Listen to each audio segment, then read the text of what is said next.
ખાડીપુરે સુરતની બદલી છે સુરત। સરથાણા વિસ્તારમાં શ્રમિક ફસાયા તો પ્લેટિનિયમ પ્લાઝામાં ફસાયેલા શ્રમિકોનું રેસ્ક્યુ કરવામાં આવ્યું।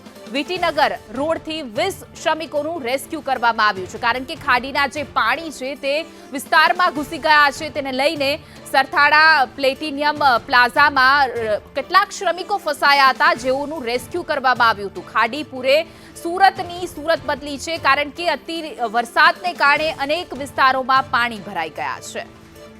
વધુ વિગતો સાથે અમારા સંવાદદાતા આઝમ સાલે જોડાઈ ગયા। જી આઝમ, ખાડીના પાણી ઘૂસ્યા અને હાલ લોકોનું જે શ્રમિકોનું રેસ્ક્યુ કરાયું છે, હાલ શું પરિસ્થિતિ છે?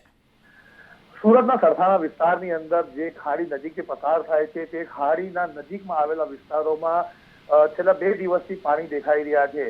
આજે ઉપરવાસના અંદર એટલે બારડોલી બાજુ સારો એવો વરસાદ પડતા ફરીથી ખાડીના સ્તર વધ્યા છે, જેના કારણે જ્યાં પાણી ન હતા આજે સરથાણા વિસ્તારમાં પાણી ત્યાં પણ પહોંચી ગયા હતા, જેના કારણે પ્લેટિનિયમ પ્લાઝા નજીક જે શ્રમિકો હતા તે ફસાઈ ગયા હતા, જેમને લોકોની નોંધ લીધી હતી અને લોકોએ ફાયરને જાણ કરી હતી। 20 થી વધુ જેટલા શ્રમિકો, જેના અંદર મહિલા, પુરુષ અને બાળકોનો સમાવેશ થાય છે, તેમને ત્યાંથી રેસ્ક્યુ કરીને કોમ્યુનિટી હોલ સુધી લાવવામાં આવ્યા હતા। તેમનો સામાન પણ સાથે ફાયરની ટીમ લઈને આવી હતી।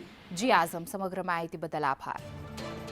તો ખાડી પૂરને કારણે સુરતમાં પ્રકારની સ્થિતિ સર્જાણી, જ્યાં અનેક શ્રમિકો ફસાયા હતા, 20 જેટલા, જેઓનું રેસ્ક્યુ કરવામાં આવ્યું હતું અને સુરક્ષિત સ્થળ પર ખસેડવામાં આવ્યા હતા। કારણ કે અવિરત જે રીતે દક્ષિણ ગુજરાતમાં વરસાદ વરસી રહ્યો છે, તેને લઈને અને ખાસ કરીને સુરતમાં અનેક વિસ્તારોમાં પાણી ભરાઈ ગયા છે।